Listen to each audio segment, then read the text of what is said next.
beberapa program pemerintah dilihat secara seksama dan sesuai dengan pembahasan dengan DPR, kami menyampaikan bahwa tahun ini 2025 outlook dari APBN akan mencapai defisit 2,78%, 2,78% dari PDB. Itu karena dari sisi penerimaan maupun dari sisi belanja negara. Bagian yang ketiga, kami melaporkan kepada Bapak Presiden mengenai persiapan dan penyelesaian penulisan nota keuangan dan RAPBN 2026.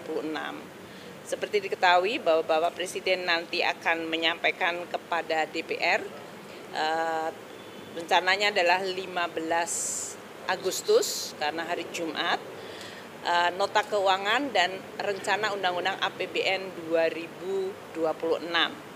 Yang kami laporkan tadi adalah pembahasan mulai dari asumsi makro, kemudian program-program prioritas dari Presiden, dari mulai makanan bergizi gratis, sekolah rakyat, koperasi merah putih, pemeriksaan kesehatan gratis, perbaikan sekolah, berbagai impres jalan, dan perbaikan infrastruktur, ketahanan pangan, terutama belanja untuk penambahan luas dari lahan maupun infrastruktur seperti irigasi dan bendungan, dan juga program-program pemerintah lain yang sangat penting seperti pendidikan, terutama Dikdasmen, perbaikan sekolah-sekolah madrasah, kemudian perbaikan dari sisi sekolah digital, dan juga dari Kemenristek, Dikti Saintek. Itu semuanya tadi telah kami laporkan sehingga untuk mendapatkan arahan dari Bapak Presiden apakah prioritasnya telah sesuai untuk finalisasinya.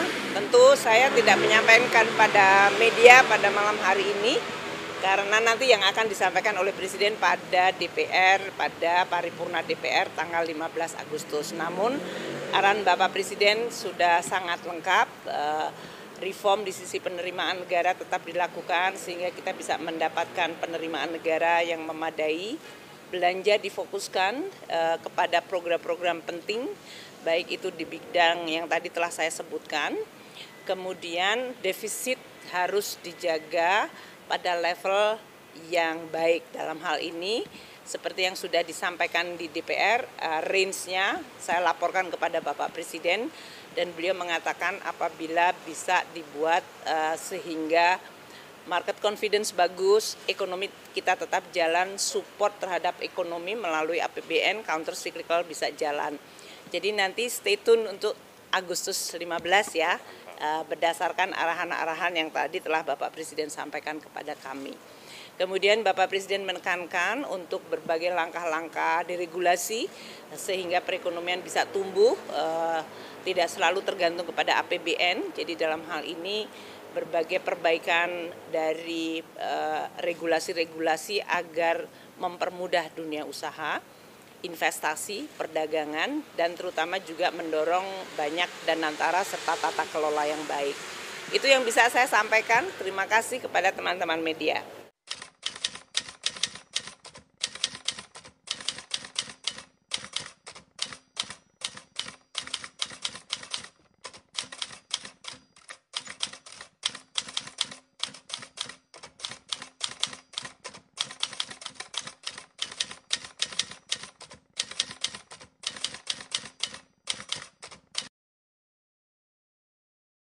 Selamat malam teman-teman media. Hari ini kami melaporkan kepada Bapak Presiden pembahasan di DPR mengenai beberapa agenda penting yang menyangkut APBN. Seperti diketahui, Kementerian Keuangan saat ini sedang membahas DPR. Pertama mengenai rencana undang-undang mengenai pelaporan dan pelaksanaan APBN 2024 yang sekarang sedang dibahas dengan Badan Anggaran. Dan insya Allah bisa sesuai dengan audit BPK bahwa laporan keuangan pemerintah pusat adalah WTP. Banyak hal yang kemudian perlu ditindaklanjuti, kita akan tetap lakukan. Yang kedua, Saya juga melapor kepada Bapak Presiden mengenai pembahasan di DPR mengenai APBN 2025, terutama pembahasan sesudah laporan semester yang dalam hal ini beberapa kemajuan dari beberapa program pemerintah dilihat secara seksama dan sesuai dengan pembahasan dengan DPR, kami menyampaikan bahwa tahun ini 2020